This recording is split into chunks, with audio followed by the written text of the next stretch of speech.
This is RC. It's your girl K Marie. Hey Wilk. It's your boy Black. It's your girl Lady. And I'm Sir, and you listening to 2020. 2020. 2020. 2020. 2020. 2020 podcast. 2020. I did that one for you.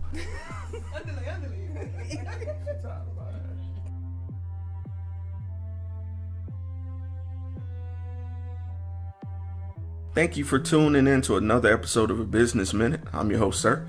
And today I have a special guest, Miss Andrea Hudson of Trinity Taxes. How are you doing today, ma'am? I'm doing great. How are you this morning? I'm doing all right. And I want to thank you for joining me this morning. And Miss Andrea, if you could, just tell everyone what it is that you do. I am a tax preparer on my own tax business. I've been doing taxes for over 25 years, but this year I stepped out on faith and got a brick and mortar building of my own. All right. So it's dedicated to helping people get their business straight, get their taxes together, specializing in people that have 4 or 5 years they haven't filed, trying to get them up to date, because now we're growing up and we need to be prepared for the future, and having your taxes straight is part of that. I hear that. And you mentioned you've been doing this for 20 plus years. I wanted to ask, what inspired you to start? I love numbers, and back 20-some years ago, it wasn't a big business, but people needed help because people didn't understand. If they do today, they still do not really understand all the tax laws. And so just the helping spirit inside of me wanted to help people make sure they did that right and got back what they deserve.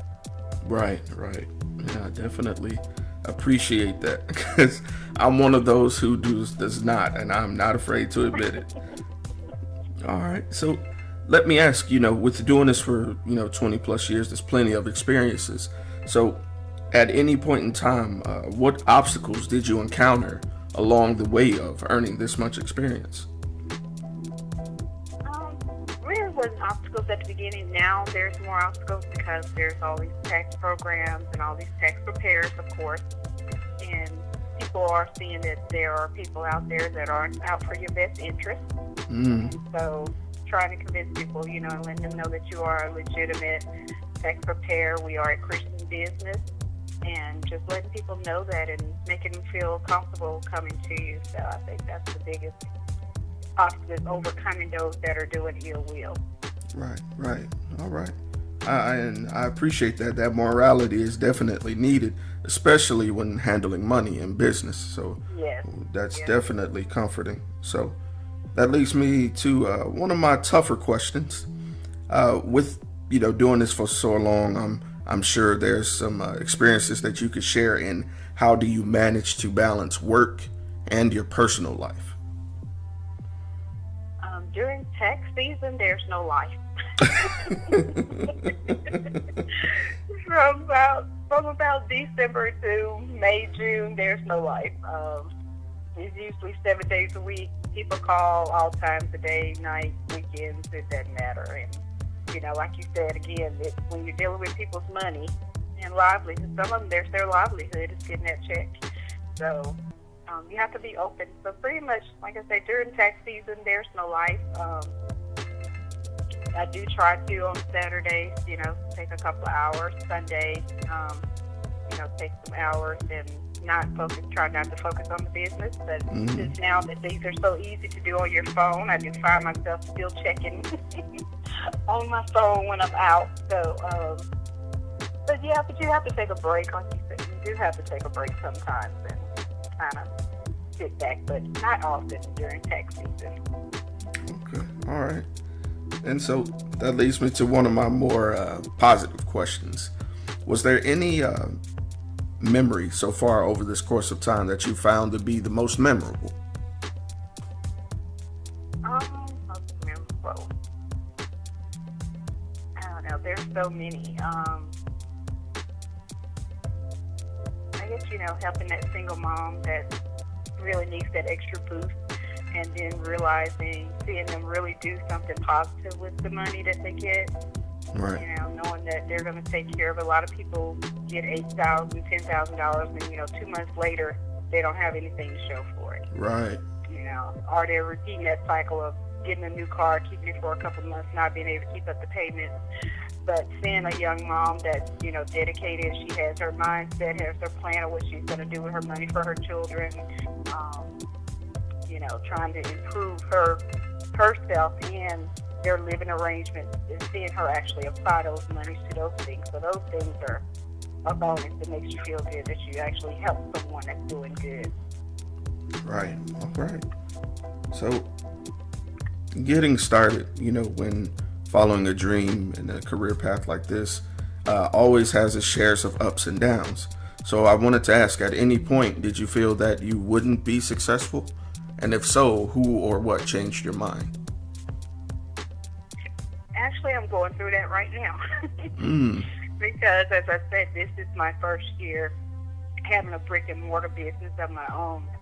I've always done it from home, or the last 3-4 years I've managed the office for another business, and so this is my first time stepping out by myself.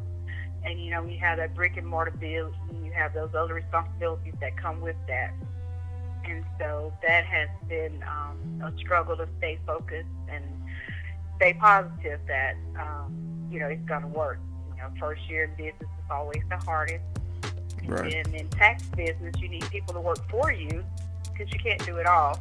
So you want people to work for you, and I've had a problem, getting people to stay focused and be motivated to do that. So that's kind of been a downer for me this year. But with God, we know all things are possible, and it's going to work. It's going to work.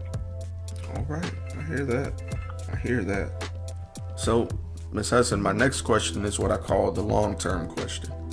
So I wanted to know, where would you like to see yourself with your brand and your business in the next year, 3 years, and 10 years? Okay, in the next year, I just want to refocus, make sure this year that we get all our ducks in a row and have everything that we need, so that when next year starts, we have a better start out the gate. And I did learn from the beginning of this year, about training people and getting them early and getting them motivated early in order to be a tax preparer. And their success is my success. So putting more into the training for that. 3 years, hopefully have 4 or 5 different offices across town in different places. I do have some tax preparers that are in Georgia. I have one in Texas, so setting up offices for them would be a plus. 10 years from now, 10 years, hopefully I won't have to do taxes. I can get back and have people trained and trustworthy that I can trust to run offices all over, and not actually have to sit and do that myself. So that would be a good 10-year plan. Okay. Well, I definitely could see you doing this, and I love your enthusiasm and your positivity. So, and with you being a Christian brand, of course, you keep God first. So, I definitely can see yourself moving forward with this ideal. And so that leads me to my final question, which is personally my favorite. I always say that on every interview, because I dedicate this question to that person who's listening. So what words of encouragement would you have for that person who's just starting, who's stepping out on faith to roll the dice on themselves? What words of encouragement would you have for them? Just not to give up, invest in yourself. Of course, as you said, keep God first, and keep the faith.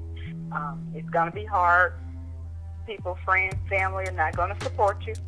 You have to go out and generate, your own interests, put yourself out there, but don't give up. Just keep praying, keep trying, and it will work for you. All right. Well, I love it, Ms. Hudson. Again, it's been a pleasure. And if anyone wanted to get in contact with you, whether it be work related, or if they had any tax questions, or they maybe want to do business with you, how could they get in contact with you? So it's Andrea Hudson at Trinity Taxes. I'm on Facebook, Trinity Taxes. Also, email trinitytaxes8h@gmail.com. And my number is 251-327-4343. Always looking for people that want to work and learn how to do taxes. It's easy. There's still time this tax season to do that.